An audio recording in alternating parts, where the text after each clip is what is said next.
नमस्कार, मैं दीपक शर्मा और मेरे यूट्यूब मंच पर आपका स्वागत है। दोस्तों, क्या गुजरात में मोदी जी की लोकप्रियता का ग्राफ नीचे आ रहा है या फिर गुजरात के लोगों की अब मोदी जी में दिलचस्पी थोड़ी कम हो रही है? अब अगर ऐसा कुछ भी नहीं है तो फिर मोदी जी की जो हाल फिलहाल की रैलियां हैं उसमें लोगों को या कैमरे को खाली कुर्सियां क्यों दिख रही हैं? इधर मोदी जी मंच से बोल रहे हैं और उधर कुर्सियां, बहुत सी कुर्सियां खाली हैं। भारतीय जनता पार्टी ने ज्वलंत विजय पार्टी ने अपेक्षा थे बोलो भारत माता की। अब जहां चुनाव में मोदी जी की रैलियों में भीड़ टूटती थी, हाउसफुल, हाउस पैक्ड शो होता था, वहां आज खाली कुर्सियां दिख रही हैं और ये मंजर कई जगह है।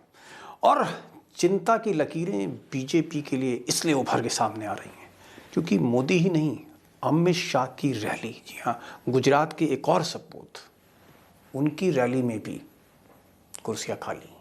अपना राष्ट्रीय नेता અને ભારતના ગૃહમંત્રી શ્રી અમિતભાઈ સાહેબ અહીંયા પધારવાના છે અને એની આજે આપણે।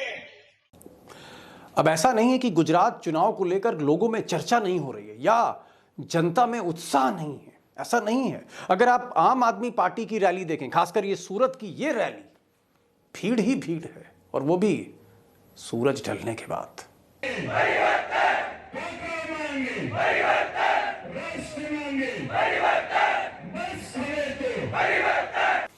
और सच्चाई ये भी है कि जिस राजकोट में मोदी जी को सुनने कम लोग आए थे, उसी राजकोट में 24 घंटे बाद राहुल की रैली भी हाउसफुल कही जाएगी। प्रेस के मित्रों तो कहते हैं मगर आप हमारी बात नहीं उठाते हो टीवी पे, पीछे से रिमोट कंट्रोल है।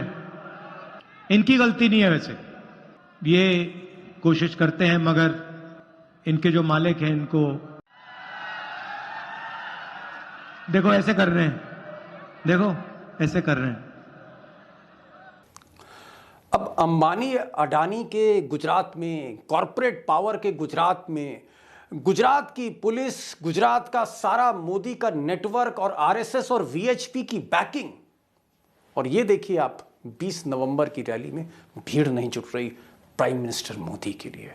और उसी 24 घंटे बाद उसी राजकोट में जब राहुल गांधी आज बोलने गए तो मैदान भरा हुआ था। दोनों तस्वीर आपके सामने, और मुझे लगता है कि अक्सर या हमेशा तस्वीरें सच ही बोलती हैं। अब राजकोट में दोराजी की रैली के बाद, अब इसे मैं फ्लॉप तो नहीं कहूंगा, लेकिन जहां भीड़ कम आई उसके बाद मोदी जी ने गुजरात के जितने टॉप लीडरशिप थी, स्टेट की टॉप लीडरशिप थी, मुख्यमंत्री भी थे और तमाम लोग, उनकी क्लास तो ली। और क्लास लेने के बाद मोदी जी ने फिर कार्यकर्ताओं से सीधी बात करी, पदाधिकारियों से सीधी बात शुरू करी कि आखिर वजह क्या है। नब्ज पकड़ने की कोशिश मोदी ने की, क्योंकि ऐसा पहली बार हो रहा है कि भीड़ बुलाने पर नहीं आ रही। उससे पहले जब आचार संहिता नहीं लगी थी तो कलेक्टर और पुलिस कहीं ना कहीं, या आप कह सकते हैं पंचायत और कॉरपोरेटर, सरकारी अमला जो है वो भीड़ ला रहा था बसों पे। अब क्योंकि आचार संहिता में ला नहीं सकते, लोगों को स्वेच्छा से आना है, वहाँ पर काडर जो है वो उत्साह नहीं दिखता। और मैंने पहले भी आपसे कहा था, वीडियो बनाया था कि आरएसएस थोड़ा सा बैकफुट पर है मोदी से नाराजगी को लेकर, और ये अब साफ जमीन पर दिख रहा है। लेकिन ये एक बहुत बड़ा इंडिकेटर है, और ये इंडिकेटर ये है कि गुजरात में 27 साल के बीजेपी के इस राज से जनता न सिर्फ त्रस्त है, बहुत ज़्यादा नाराज है। उनको लगता है कि मोदी जी ने प्रधानमंत्री बनने के बाद जो गुजरात के लिए करना था या जो वादे किए थे वो ज़मीन पर नहीं उतारे, बल्कि यूँ कहें कि ज़मीन से कोसों दूर रहे। वो कुछ इसी तरह के थे जैसे किसी थाली में पानी डालकर आप चांद दिखा दीजिए रात में, और वो चांद जो कभी उतरता नहीं। ये जो एक नाराज़गी है, क्या वजह है? और ये जो आप कह सकते हैं कि रैली में जिस तरह से लोग नहीं जा रहे हैं, ये एक ऐसा मुद्दा है जिसने, लोग कहते हैं कि अमित शाह, मोदी, उनके कैंप की नींद उड़ा रखी। अब सवाल वही है कि आखिर भीड़ क्यों नहीं आ रही और ये क्या संकेत दे रही है? क्या ये संकेत 8 दिसंबर जिस दिन मशीन खुलेगी नतीजा आएगा? उसके तरफ ये संकेत है कोई? मुझे लगता है कि क्या है ग्राउंड रिपोर्ट, क्या है वजह कि लोग इस बार मोदी जी से थोड़ा थोड़ा जैसे लगता है कहीं ना कहीं तलखी निभा रहे हैं। चलते हैं सीधे राजकोट। हिमांशु जी राजकोट से साथ जुड़े हुए। हिमांशु जी, पहली स्थिति जो गुजरात के लोग जानना चाहते हैं, गुजरात के बाहर के लोग जानना चाहते हैं, क्योंकि हम तो दिल्ली में बैठकर बिल्कुल यकीन नहीं कर पा रहे हैं कि प्रधानमंत्री अपने घर में भाषण दें, वो भी चुनाव में, और कुर्सियां खाली रहे। तो ये जो कुर्सी खाली की जो खबर है ये कितनी सही है? वाकई कुर्सियां खाली थी या लोग ऐसे ही पुराने शॉट कोई दिखा रहे हैं? ये बहुत ही मतलब अचरज देने वाली चीज है, बहुत ही हैरत अंगेज बात है कि कैसे हुआ। And I said I am sure, क्योंकि ये प्राइम मिनिस्टर की रैली थी, आप समझ लीजिए। प्राइम मिनिस्टर की रैली में आपको लोग लाने नहीं पड़ते, अपने आप आ जाते हैं। तो क्यों नहीं आए, ये सबसे बड़ी चीज है। और मैंने बोला था तभी आप उस डिबेट पे कि आई एम श्योर कि नरेंद्र भाई सबकी क्लास लगा देंगे, क्योंकि ये हो ही नहीं सकता कि प्राइम मिनिस्टर की रैली हो, इतवार की शाम हो, सौराष्ट्र का समय जहां पे ज्यादातर लोग दोपहर को सो जाते हैं, तो फ्रेश होते हैं शाम के समय में काम करने के लिए, तो वहां पे क्यों लोग इकट्ठा नहीं हुए। अब अंदर की जो बातें आ रही है कि जो प्रशांत कोराटकर के जो एक युवा अध्यक्ष है बीजेपी के, जिनको ये जब जिम्मेदारियां दी गई है, उनका और कुछ जयेश रादड़िया की नहीं बनती, ऐसी कुछ बातें भी आ रही है। तो उसकी वजह से भी जयेश रादड़िया निष्क्रिय रहे, बाबू बोखिरिया भी निष्क्रिय रहे। तो ये सब चीजें मतलब बहुत चौंकाने वाली है। तो ये क्या बात सही है कि कुर्सियां, प्रधानमंत्री जी बोल रहे थे और कुर्सियां खाली थीं? और क्या आपने भी ऐसा पहली बार देखा अपने कैरियर में गुजरात में? हाँ, आंकड़ों में क्या हो रहा है मैं बताऊं। कुर्सी में जैसे बोला 12,000 की भी बात आ रही है, एक दूसरा एक मैसेज वायरल हुआ है उसमें बात आ रही है करीबन 1 लाख की, उसमें से 40-45 हजार मतलब कुर्सियां खाली थी। तो एग्जैक्ट फिगर कहीं से आ नहीं रहा है, क्योंकि आपको पता है जिस तरीके से डोमेन में सब चलता है। पर नरेंद्र मोदी जी की सभा में कुर्सियां खाली हो, ऐसा एक हुआ था मोढेरा में, फिर एक हुआ था राजकोट में। राजकोट में तो यहां तक हुआ था कि आप मतलब वो बात करना शुरू कर दिए, और वीआईपी से मतलब कैमरा के पीछे जो वीआईपी लेंस होती है वहां से लोग ने निकलना शुरू किया था। तो उनकी 40 मिनट की स्पीच उनको 20 मिनट पे कर्टेल कर देनी पड़ी। तो आज मतलब ये सब बातें आ रही है कि नरेंद्र भाई ने बाद में कमलम में गए, कार्यकर्ताओं से मिले, लेकिन बहुत नाराज थे।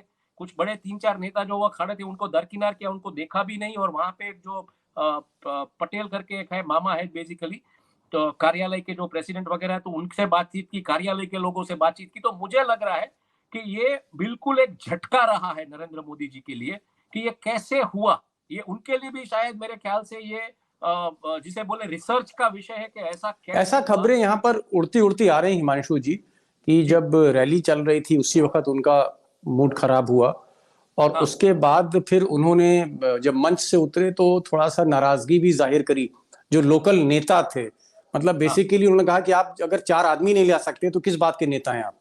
मतलब उनका नाराजगी करने का तरीका है ना, वो आपको पता नहीं चलता है कि वो नाराज है कि खुश है कि क्या। क्योंकि राजकोट की रैली में भी मतलब जिस तरीके से मैं बता रहा हूँ कि 70% डोम्स खाली थे, और राजकोट में तो आप मतलब 3.5-4 लाख 5 लाख लोग इकट्ठा कर सकते हैं, क्योंकि बीजेपी की कॉन्स्टिट्यूएंसी है आसपास सब जगह पे, वहां पे भी नहीं हुआ था। तो उसके बाद वो जितने लोगों से मिले बहुत हंसी मजाक के मूड में दिखाई दिए थे, वो पता नहीं चलने दिया था उन्हें। लेकिन वो बिल्कुल अपनी स्पीच 22 मिनट की कर्टेल कर ली। तो कल की भी ऐसी बात आ रही है कि जैसे ही सभा मंच से उतरे तो उनकी नाराजगी थी, और बात यहां तक आ रही है। अब कितना मतलब इसका तो आपको पता है, इनसाइड रूम स्टोरीज होती है, तो वो कोई जर्नलिस्ट उसको वेरीफाई तो कर नहीं सकता है। बट बात आ रही है कि सबकी वहीं पे मतलब क्लास ले ली, मतलब ना बोल के भी वो क्लास ले लेते हैं। तो शायद अगर नाम नहीं बोला है कुछ तो भी वो क्लास ले लिए उन्होंने, ऐसा माना जाता है। लेकिन नाराजगी से भी मतलब आप सोचिए Deepak ji, prime minister, son of the soil from Gujarat, और उनकी सभा में कुर्सियां खाली। और आज यही सीन कुछ रिपोर्ट हो रहा है, इवन जाम खंबाड़िया में अमित शाह जी की कुछ सभा थी तो उसमें भी कुर्सियां खाली थी, ऐसी भी बातें आ रही है। क्या राजकोट में जो बाकी जनता है उसका इंटरेस्ट नहीं है वोट देने में, चुनाव में, या आम आदमी पार्टी की जो रैली हो रही है या कांग्रेस की जो रैली हो रही है उसमें भीड़ आ रही है? तो क्या विपक्ष में भीड़ आ रही है, सरकार में भीड़ नहीं आ रही, या दोनों या तीनों ही पार्टी, आम आदमी पार्टी, कांग्रेस और बीजेपी, तीनों में ही भीड़ नहीं आ रही है?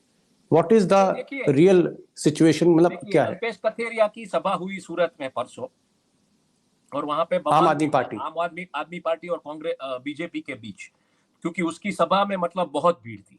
आज अगर आप लाइव टेलीकास्ट देख लीजिए, राहुल गांधी की जो रैली हो रही है राजकोट में, ये धोराजी राजकोट से 88 किलोमीटर है, ज्यादा दूर नहीं है। तो अगर आप उस रैली के फुटेजेस निकलवा लीजिए, देख लीजिए, लाइव चल रहा है जो यूट्यूब पे टेलीकास्ट हो रहा है, तो आपको मैदान पूरा खचाखच भरा हुआ है। तो आज ऐसा माहौल आपने राहुल गांधी की सभा में राजकोट में देखा, जहां पे जन सैलाब था। ये अब राजकोट की सभी कंस्टिट्यूएंसी से लोग आए थे, राजकोट से आए थे, ये तो पता नहीं है, पर फिर भी नहीं, लेकिन इसका मतलब क्या है? मैं समझ गया।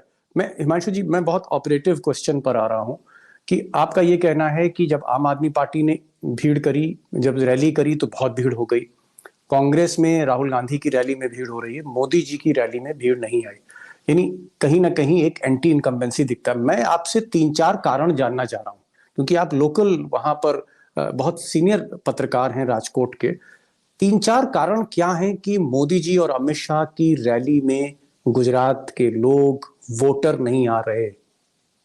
देखिए, एक वजह मैं देख रहा हूँ धोराजी में क्या है, धोराजी में मुस्लिम पॉपुलेशन भी ज्यादा है, तो वो शायद वो भी एक फैक्टर आपको कंसीडर करना पड़ेगा। बट मेरा ऐसा मानना है कि अगर आप 5 कंस्टिट्यूएंसीज की एक जगह पे सभा ले रहे हैं तो पब्लिक आनी चाहिए, ये मैं बिल्कुल मानता हूँ। और आज कई लोगों से मैंने बातचीत की तो लोगों का यही कहना था कि एक फटीग आ गया है, प्राइम मिनिस्टर को सुनने क्यों जाएंगे, वही की वही बातें होती है, नया कुछ नहीं होता है। और आपको ये मतलब मुझे ऐसा बोला जा रहा था जिनसे मैंने बातचीत की, आपको ये समझना चाहिए कि प्राइम मिनिस्टर ने इतनी सभा एक दिन में की। तो जब पता चला 1972 में इंदिरा गांधी ने पूरे सौराष्ट्र में सुबह 8 से लेकर रात को 9-10 बजे तक 16 सभाएं की थी, 20-20 मिनट की, और लोग सुनने आ रहे थे क्योंकि वो युद्ध का माहौल था उस टाइम पे, और लोगों को सुनना था कि लीडर के पास क्या बोलने के लिए।